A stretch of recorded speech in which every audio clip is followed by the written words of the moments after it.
Hi, and welcome to the Peak Endurance Podcast. My name is Isabel Ross, and I'm the coach at Peak Endurance Coaching. Episode 71 is an interview with Ryan Twist, podiatrist at Bayswater Foot and Ankle Clinic. Ryan graduated from Trobe University and has over 11 years of clinical experience. He gained extensive knowledge and skills as a podiatrist from working both interstate and overseas. He has a special interest in sports podiatry, sports medicine, biomechanics, which is human movement, orthotics, prolotherapy injections and footwear prescription.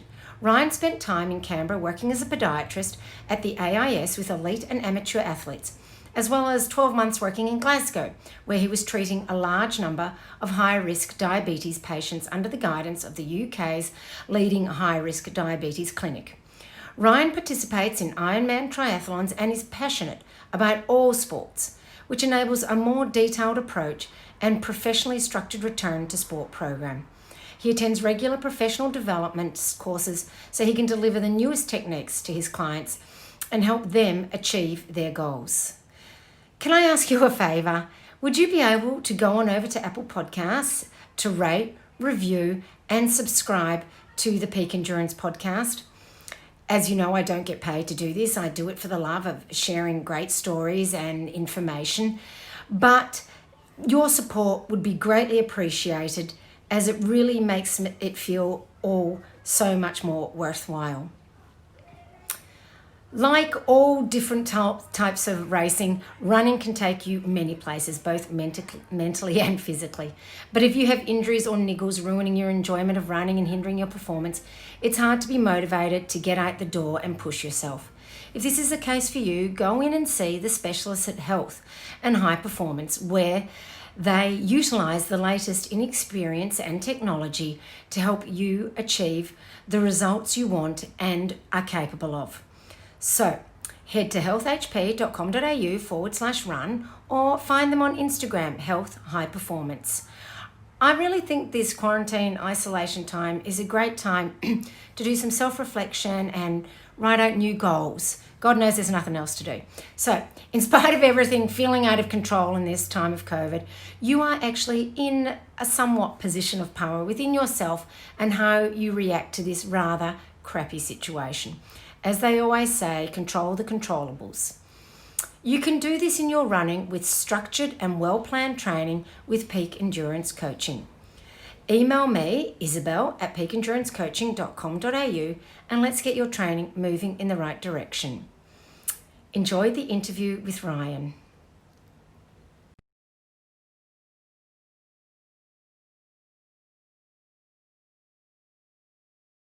No worries. Hi, Ryan, and welcome to the Peak Endurance Podcast. Thanks for having me. No worries. It's great to be here. Can you tell the listeners a bit about yourself, your athletic background, and how you got into podiatry and that sort of thing? Yeah, sure. Well, first and foremost, I'm a podiatrist with a special interest in sports podiatry, so covering things like biomechanics and sports medicine and helping injured athletes and preventing athletes getting injured. I grew up playing footy and cricket, just like a typical Aussie boy. Loved cricket mostly, still love footy and cricket, but found endurance sport maybe 10, 12 years ago and hit it pretty hard and do a lot of triathlons and Ironman and long course triathlons, mostly longer endurance events, running events, mountain biking events these days. So yeah, certainly. And I find there's a good correlation between being a podiatrist with an interest in sports medicine and doing endurance sport. There's a really good natural sort of crossover there. Yeah, I mean, it's great to be able to sort of have your passions align. Definitely. And then see like-minded people as well on a regular basis. Yeah, that sounds awesome.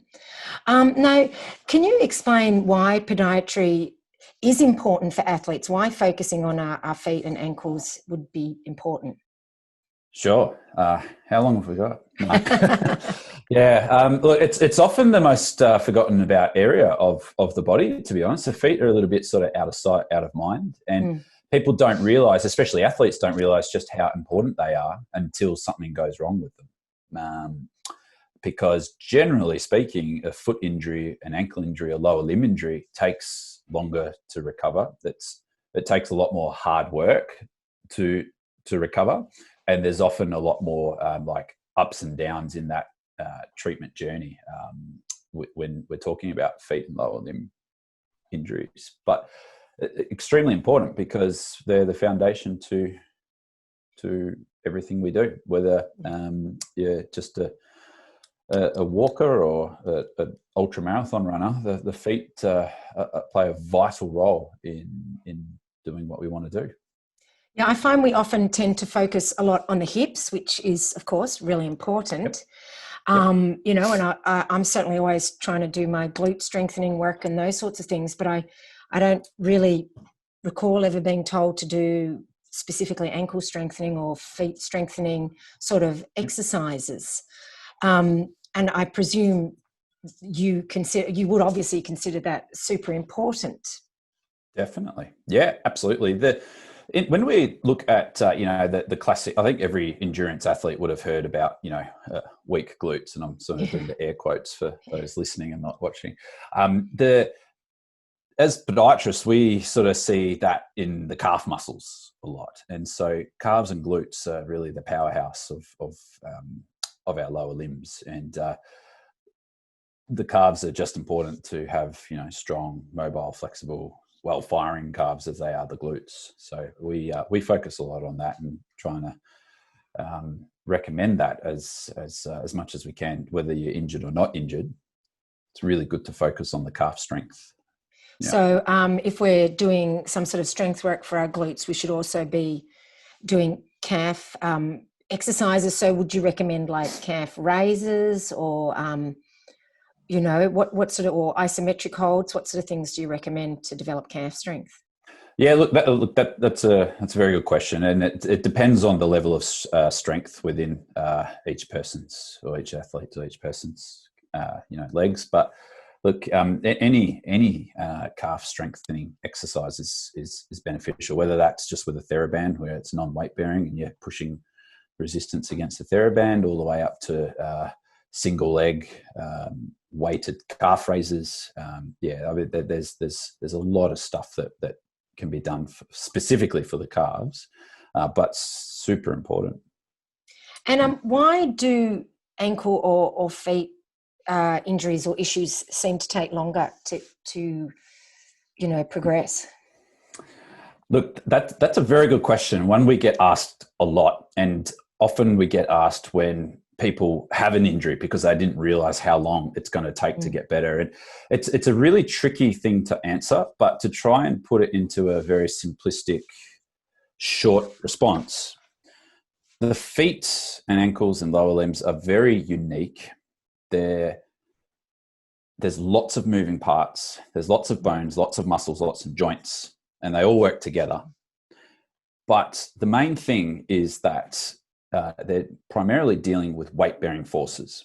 And weight-bearing forces can play a really big role in preventing an injury from getting better.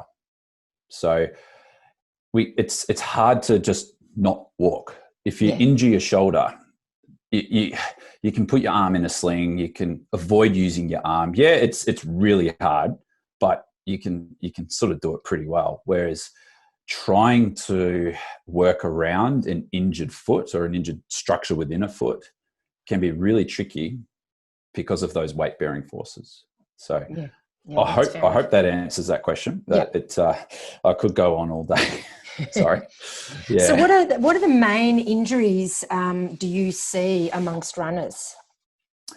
Well, look, there are quite a few overuse injuries that we will see, and one of the most common ones we see are a shin pain.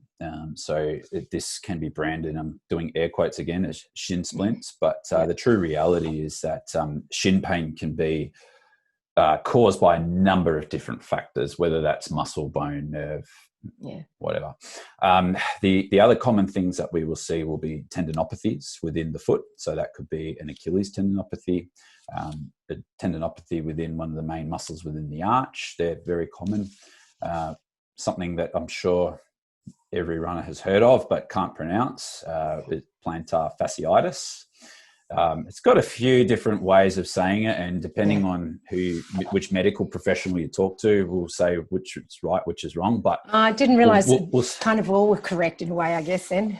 Yeah. And so we'll stick with plantar fasciitis because it's the most commonly thought of thing. So that's a very common runner's injury. And then another common runner's injury we see will be the dreaded stress fracture as well. That's extremely common in both males and females, predominantly females, but it's an extremely common but very preventable injury as well. So they're four very common injuries that we see. There are lots of others, but that'd be the most that we see. Yeah. And why are they? Why is stress fracture predominantly female? There's usually a combination of a hormonal and psychological element. Yep. With that. Women, and I obviously don't want to generalize, but women can have a bit more of a more difficult relationship with food and body image, and generally women will push themselves harder than men as well. So all those factors combined generally can contribute to poorer bone health. And that's generally why women will experience a higher incidence of stress fractures or stress responses within the feet and lower limbs than men typically. It's usually around about a 3-to-1 ratio in medical literature. So wow. Yeah. Fair enough. So other than that sort of influencing it, what mistakes are runners generally making that cause these injuries? Okay, there's again, this is a very common question, and one that there's many reasons, but in my experience, and that comes from a clinical professional and also an athletic sort of background. There's two reasons generally why people will develop an overuse injury. One is as simple as footwear. Incorrect footwear, old footwear, poor footwear, not enough footwear, not the right type of shoe for the right type of terrain or training or their foot type. That is certainly one factor that we see in almost every single case. The second one, and it seems pretty basic, but too much too soon. Endurance athletes are notorious for overtraining, doing too much, going too hard on their easy days, sneaking sessions in, not telling the coach, thinking an extra run here or there will be all right. Generally, that is a huge factor. But then all injuries are a combination of many factors, such as footwear, doing too much too soon, strength or lack of strength, lack of range of motion, hormonal, dietary, psychological, training surface. There's a lot, but if we had to put it down to the two main things, it would be the footwear choice and too much too soon. And so I'm when you guilty of that myself sometimes. Oh yeah, I think we're all a bit guilty of that. You know, we love training so much. It's like, surely more is better. Absolutely. So when you talk about footwear, let's talk about that for a little while. In regards to incorrect footwear. So I've got a couple of questions, like how do we determine what is the correct footwear?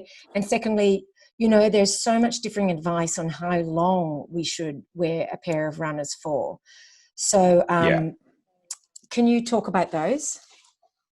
Yeah, absolutely. So choosing the right kind of shoe is extremely difficult, and it's very subjective. And so anyone listening to this podcast, the best bit of advice I can give to someone would be to never listen to anyone else's advice about how good a pair of shoes are. That pair of shoes might be the best pair of shoes for them, and it could be the best pair of shoes ever made. It could be the most expensive pair of shoes ever made in the history of the world, but they could be the worst shoes for you. Shoes are very personalized, very individualistic, and each person needs a different approach to shoes. In terms of finding the right kind of shoe, generally speaking, the lighter the shoe, the better. Okay. The more conditioned the athlete is, the less shoe that they can get away with. So, for example, if we're going to look at a person just beginning running, generally they'll need a bit more of a structured, well-cushioned, pretty sort of typical normal runner kind of shoe. And if we go all the way to the opposite end of the scale, where we're at an elite or sub-elite sort of endurance athlete, they can get away with a pretty minimalistic kind of shoe, very lightweight, almost no cushioning, no support. So in terms of choosing the right one, you need to be aware of your foot function, whether you are naturally quite a heavy striker or quite light, whether you a heavy pronator, whether you strike in the heel, the forefoot, and midfoot. Getting someone to do an analysis on you, whether that's a podiatrist or a physiotherapist or a biomechanist, to do an assessment, and then they can make general recommendations about what features to have in a shoe. Otherwise, visiting a really good, reputable shoe shop is highly advised. I really don't like people buying shoes online, and I can understand that it is cheaper and shoes are expensive, and especially right now, that money's everything. But the risk of choosing the wrong shoe online is very high, and then the fact that can be a contributing factor to developing an overuse injury. It's really worth spending a bit more money to go into a really good shoe shop to get a proper assessment done, so that then they can make the right recommendations, because that doesn't just set you up for that one pair of shoes. It can set you up for the next 2 or 3 or 30 pairs of shoes, because you then know what you need to look for. And then if you like to run in the trails, whether you do speed and long distance work, that you then know that my trail shoe, my speed shoe, and my long slow run shoe should all have these similar sort of features. And then you can know what to look for. So getting that assessment from a medical professional, getting that assessment done at a reputable shoe shop really is the best thing that you can do to get the right pair of shoes. And then you know that it's going to significantly decrease your chance of developing an injury. Yeah. Yep. No, that's fair enough. And what about how long we should run in a pair of shoes for? Yep. Okay. So every shoe is different. If we look at if we think of runners and we Google like runners, and the first thing that pops in our head, we think of like an Asics Kayana or a Brooks Adrenaline, or those big structured, big built up things. They're going to last a lot longer than the Nike Vaporfly, for example, because the foam's different, the composition of the midsole is different. There's a lot of differences there. So as a general rule, your runners, once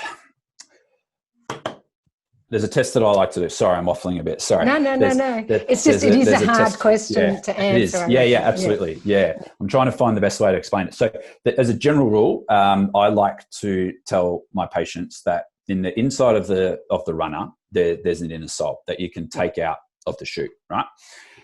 If you then get your 2 index fingers and you put one of your hands with the index finger to the ball of the foot, and then you line that up with the other index finger that's out of the shoe, and you put that up to the bottom of the midsole, and you push your fingers together. If you can feel your fingers, you need a new pair of shoes. Oh, I like that one. That's good. Yeah, and if you can push your fingers together, and there's a fair bit of give and a fair bit of gap between your 2 fingers, generally the shoe will be okay. In terms of kilometers, that big structured shoe like an Asics Kayana, Brooks Adrenaline, the big normal runners, that you're going to get between 600 to 800 kilometers out of them. Yeah. If we go all the way down to the other end of the scale, where we look at our minimalistic shoes or Nike Vaporflies or track shoes, generally you're going to get between 300 to 400 kilometers. So it does vary a lot, but that test is a pretty simple test that you can do, and one that I would recommend that all runners do to their shoes to see which ones do I think are on the way out, which ones are all a little bit okay. One bit of advice I would also give, because it ties into this, is that you never run in a pair of shoes 2 days in a row. Yeah, I was going to ask about that. Yeah, Okay. I personally never do. I always, because I've always heard that you've got to give it time to bounce back the shoe. Is that correct? Yeah, absolutely. And this has been proven through medical research. It's not just an old wives' tale. They have shown the traditional, the traditional rubbers used in midsoles of shoes need about 24 to 48 hours to sort of bounce back to their absolute potential. So it's good to avoid running consecutive days in the same pair of shoes. Yeah. And I get when, I get it's hard sometimes if people are in high volumes and they've only got one or two pairs of shoes. I get it, but it's a good bit of general advice. Yep. Yeah. No, I certainly like to do that, but I wasn't sure if it really was worth doing. And I certainly know I'll be going and checking all my shoes after this. No, so, and if anyone's listening and they do that, I'd love to hear their feedback on that. If they've got any questions on that, please, get them to contact me and let me know how you went with that test. Yeah. Yep. No, that's a good idea. I've also heard that not only is it good to, rotate your shoes, but also to rotate the type of shoe, as in some shoe a little bit more structured and not always the same make of shoe, so that your foot doesn't get too used to a certain type of shoe. Is that correct as well? Yeah, absolutely. And depending on what kind of run that you're doing, because if you're going into heavy trails, you probably want a more pretty stable, robust shoe to protect your ankles and other slippery surfaces, whatever. Whereas if you're going to go to the track and do a pretty fast-paced workout, you want a pretty, lightweight, flexible, soft shoe. Yeah, absolutely. Yep. But does that also kind of help strengthen the foot? Okay, that's opening up a can of worms. Yes and no. There are shoes that can help promote making feet stronger, and there are a lot of people out there that will preach that barefoot or minimalistic shoes are the way to go because it will make your feet strong, and structured heavy shoes will make the feet weak. And it's a tricky topic because in theory I agree with that, and I try to always promote strong, healthy feet to all of my patients and give them the best exercise. And I'm a huge advocate of that. However, there is absolutely no research that shows that cushioned or structured shoes, or orthotics for that matter, will weaken feet. So it's a controversial topic and people get very passionate about that topic. But currently, so why the science shows that, sorry. Yep. No, the science shows, that it makes no difference. It does not weaken our feet. That's good to know. So why is it then that beginner runners need a more structured shoe and experienced runners tend not to quite so much? Oh yeah, good question. Because generally it's to do with conditioning and the level of strength and conditioning within the muscles and the tendons and the ligaments and the joints and the bones, and even at a physiological level, the cell pathways and the physiological pathways of a conditioned versus non-conditioned person. People who are just getting into running and they're generally unconditioned or a bit weaker will generally need a shoe that will help to support them a bit better and provide a lot more cushioning. Whereas people who are a bit more conditioned, a bit more better, their body can get away with less cushioning and less structure. Also to do with the running technique as well. Yeah. Generally speaking, a beginner runner will have a poorer technique than an elite or sub-elite runner. So then the technique comes into play as well there with the shoe selection. So that would also kind of infer that just running itself helps to teach form and helps to strengthen the foot as well. I mean, aside from doing drills and whatnot, that does just happen. Yeah, absolutely. It will happen, and runners will get stronger if they run, and if they run the correct way, then they'll get stronger quicker. Yeah, absolutely. Yep. And obviously by that you're meaning increasing the load at a careful rate rather than just banging on the miles. Yeah, absolutely, and making sure you look after your body. Yep. So what do you think about say with the toe box of a shoe? How there's many shoes that talk about having a wide toe box to allow the splay of the toes, a more natural foot position, and then there are other shoes that obviously don't worry about that. So what's your take on that situation? Yeah, I believe very strongly that the shoe needs to mold the shape of the foot as closely as possible. And then an analogy I like to use is, say if you've got like a large size hand and you try to put your hand in a small size glove, the squashing effect that would have, you can maybe put the glove on and it's all right, But then once you start trying to use your hand, you can imagine how sore your hand's going to get and how misused and deformed it could potentially be. That's where a pair of shoes, if they're too tight or too short or both, could severely change the functioning of the foot, but also potentially lead to issues within the foot, especially the forefoot. So having a shoe with a wider toe box that allows those toes to function the way that they're designed to is really, really important. Yeah. No matter whether that's a trail shoe, a built-up structure shoe, or a minimalistic shoe, or a casual shoe. Yeah. Any shoe with that wide toe box that accommodates the foot more naturally is really important.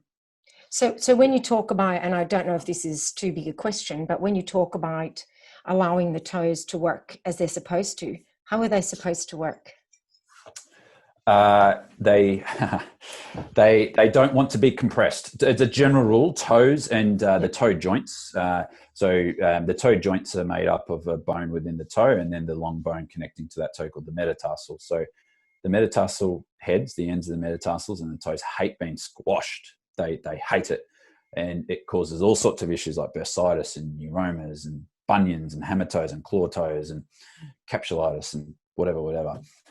The toes want to be spread and have the space that they're designed to, but also they help with flexion and propulsion forwards. And so the toes are designed to do this movement called dorsiflexion, where they flex, and that flexion aids in our propulsion forwards. And our propulsion is really important because it's it's everything in movement. The quicker we can propel ourselves forward, the quicker we're going to run, and the more efficient we're going to be as well. I hope that answers it. Definitely. Sense. And that sounds good. So and that would also be related to the calf strength as well, because the calf is part of the propulsion, isn't it? Yeah, absolutely. So the calf muscle is made up of 4 muscles, and together they come down and form the Achilles tendon. And when the calf contracts, it causes plantar flexion to our ankle and our foot, and that aids in our propulsion. Yeah. So the calves are really important because they are primary shock absorbers in our lower limb, and they're our primary propulsion makers in our lower limb, if that's terminology I can use. Yeah. Oh, you can. Why not? Yeah, why not? Sorry to any academics or anyone listening out there that's going to correct me. But the primary focus is shock absorption and propulsion. Yeah. And so is there any preferred gait? Like, should we be all aiming to be, midfoot runners? Does it really matter if we're heel strikers? Like, you hear so much conflicting advice.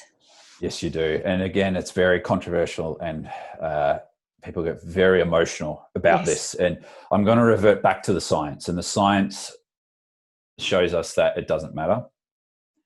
But if I'm going to put if I'm going to take my clinician's hat off and I'm going to put my athlete's hat on, I am a big advocate in trying to get people to land more midfoot. So I'm talking from an endurance running perspective, long, sort of slower running.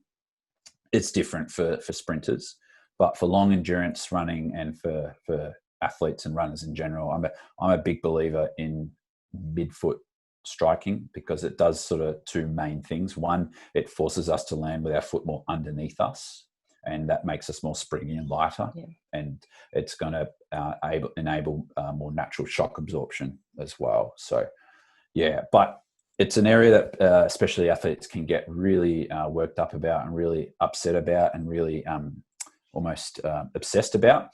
But generally, whatever comes comfortable to you is a good thing to be running. If there's major issues and there's major differences, especially between the left and the right side, then that's when you really want to intervene. But it's best to just try and run naturally and tweak little things here and there just to refine them.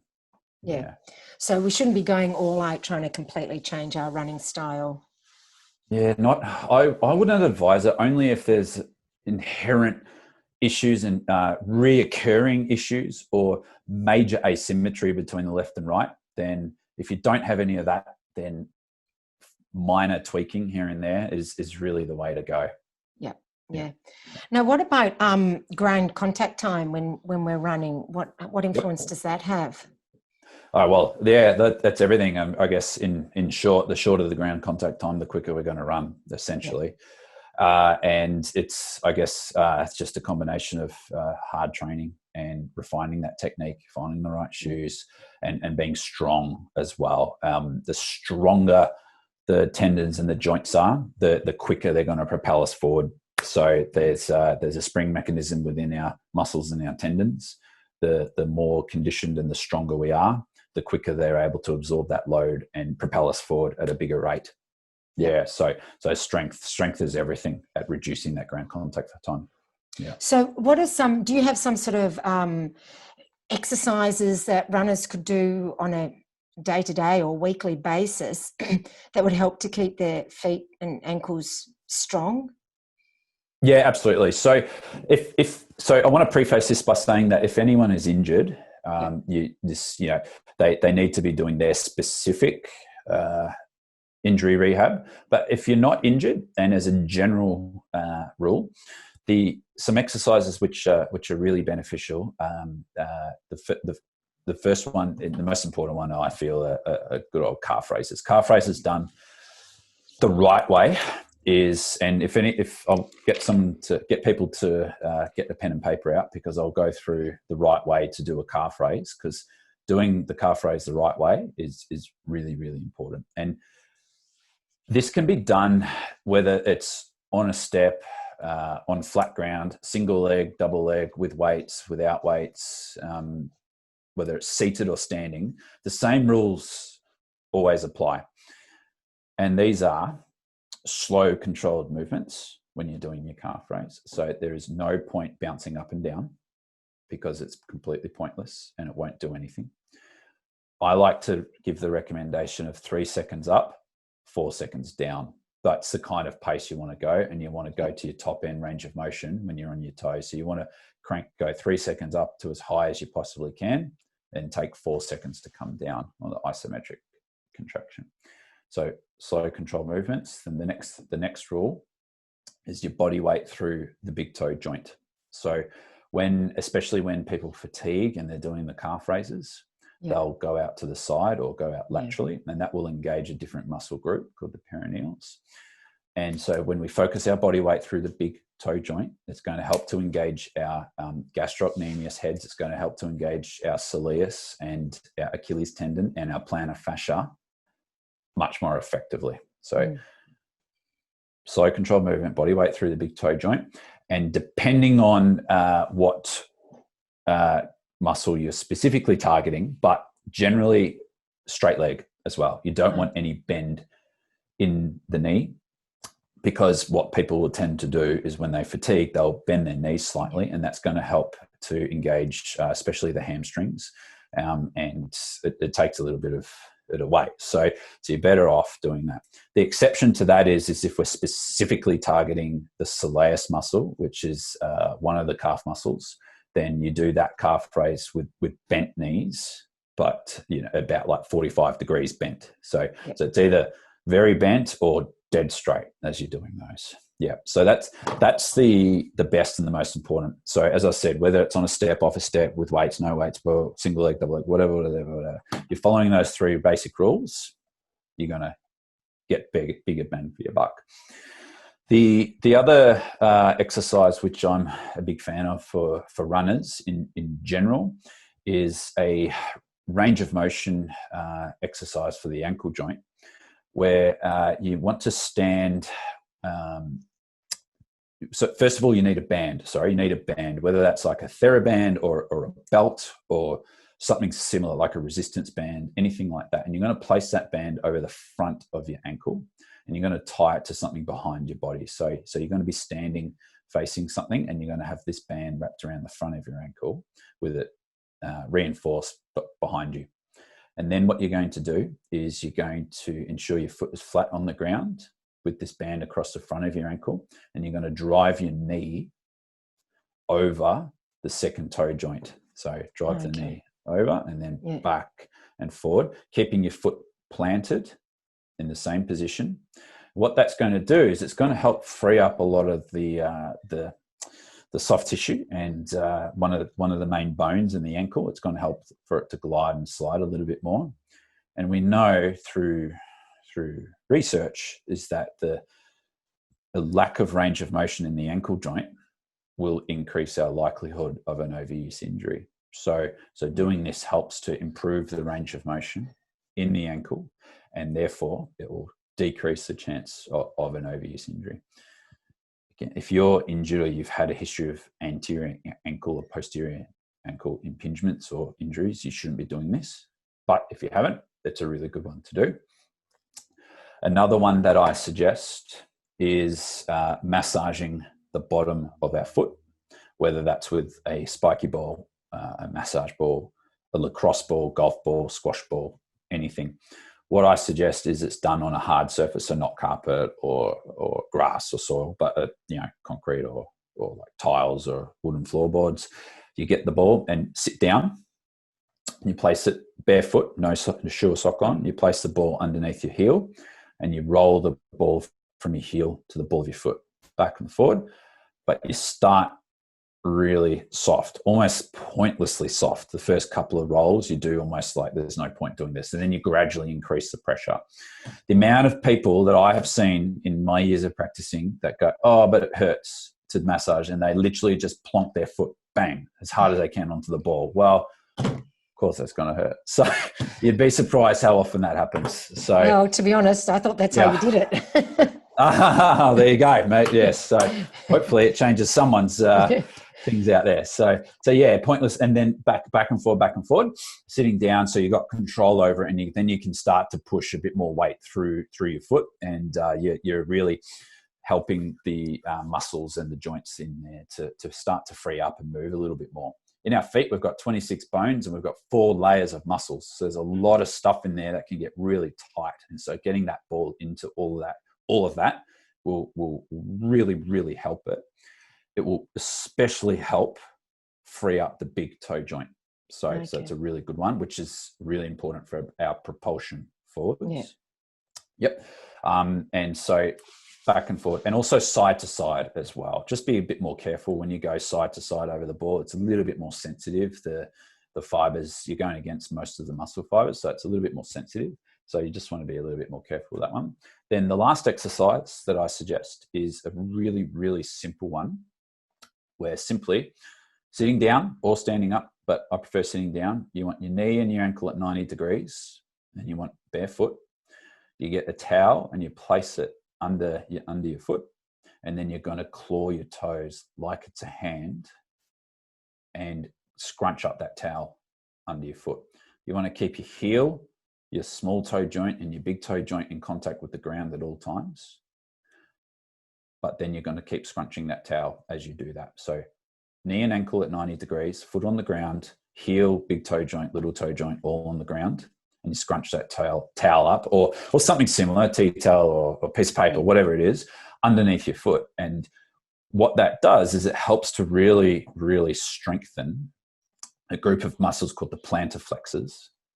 And the plantar flexors have been shown to help reduce the chance of an overuse injury occurring if they're strong, because they help with so much, but they really play a pivotal role in assisting the calf muscles in their functioning. Okay. So if they're nice and strong, it's going to go a long way to helping. Yeah. And how often? I hope that I've explained that clearly. Yeah, no, that's good. Yeah, and that foot one, how often, and for how long should you do that one? Look, the more the better. If you can do it every day, that's fantastic. When the ads come on TV, do it. If you're watching Netflix or whatever, it's a good time to do it. But do it until it fatigues. People will often find when they first start doing this, they'll fatigue pretty quickly because they're using muscles they haven't really used that much before. But also another common thing we hear about is people start cramping a lot in their toes when they try to do this. So just if that happens, you just start small and stretch it out, and maybe do some massaging and then come back to it the next day. But if the more you can do that, honestly, the better it will be, because it's a pretty it's a non-weight bearing, non-major sort of exercise. Like it's it's nothing too strenuous for the body or the foot to be doing. So you can pump out quite a lot of that exercise. Yeah. No, that sounds good. I was going to ask, because I had heard sort of similar about those exercises, whether it really does help. So clearly it does. Now, Yeah, also, absolutely. Yep. Yeah, in regards to like your calf strength, Yes. what about stretching your calf? Does that have an impact on how our feet work as well? Yeah, look, yes, it can. There's a lot of people, again, get very passionate about stretching and whether it's good or bad, it's going to cause this and cause that. And it's, the devil's thing or whatever. People get so passionate about this. The stuff I've read. Anyway, stretching is good. Yes. The stretching I'm will always help. looking for reasons not to stretch because I'm lazy, but right. Okay, sure. Well, generally the science shows that groups that stretch versus groups that don't stretch don't tend to have that much difference. And if you don't stretch, it's not going to significantly decrease your likelihood of an injury. But stretching makes no difference in a warm-up. That's been proven through science. So you can do it, but it's more of a psychological thing. I'd stretch before I run, just because. Yes, yeah. But one thing that stretching can assist with is recovery post long run. Yeah. And also when I spoke about the increasing the range of motion through our ankle joint, that can assist with that a little bit as well. So it's worth doing. Yeah. So maybe sort of after a long run, doing a bit of rolling out and stretching and those sorts of things. That's the time to do it. That'll be your biggest bang for your buck with stretching. Not just sit on the couch. Yeah. It's hard sometimes when you're tired from a long run. Although at the moment none of us are running long, unfortunately. But I'm sure we'll get back to that eventually. Yeah. And so, do you have any sort of as we start to wrap up, any sort of final advice or recommendations or anything like that for the runners out there? Yep. So my best bit of advice will be footwear. Yeah. Get the right footwear. Get the right amount of footwear, as in a certain number of shoes. Be really, really sensible with your training, and don't underestimate how important the feet are. As I said at the very, very start of this, athletes won't realize how important feet and ankles are until something goes wrong, because they take a lot longer to get better than people realize. And it can be extremely frustrating trying to deal with the foot or ankle injury. So looking after them, it's worth it. Spending an extra couple of minutes a day just looking after your feet helps so much. No, that's very, very good advice. Now, how can people get in contact with you, or once stage 4 restrictions are gone, how can they come and see you? Do you want to give us some information on that one? Yeah, sure. So I'm pretty active on my work and personal social medias. We're on Facebook and Instagram. So if you search my name, which is Ryan Twist, on Facebook or Instagram, or the work pages, which is Bayswater Foot and Ankle Clinic. So those of you who are out of Melbourne, Bayswater spelled Bayswater, Bayswater Foot and Ankle Clinic. Shoot us an email or DM or whatever through there. We see it most days. Unfortunately, Bayswater is not near the bay or water. I know. It sounds so like beautiful. It does. Sadly not. So, yeah. I run through Bayswater plenty, so I know. It's, Oh, yes. Exactly trying. What it's like. Yeah. It's not too bad. It's getting there. It's getting there. All right. Yeah. And you're handily located right near the train station, so that makes it. Oh, absolutely. Yeah. And at the moment with stage 4 lockdown in Melbourne, we're very limited in who we're allowed to see, but we are unlimited in who we can see on telehealth, and we're able to help people via telehealth, whether that's in Melbourne or in Australia or even around the world. I've had a couple of patients from overseas have consultations and we can cover a lot in telehealth where, we can't do exact hands-on treatment at that moment, but for runners and endurance athletes, we can cover a lot in a telehealth consultation. Yeah, that's excellent. Yeah, thank God for that. All right, well, I'll put all those details in the show notes. But great. yeah, thank you very much. Really appreciate you sharing your knowledge with us. Thanks for having me. It's been great. Thank you. All right, thanks. Bye.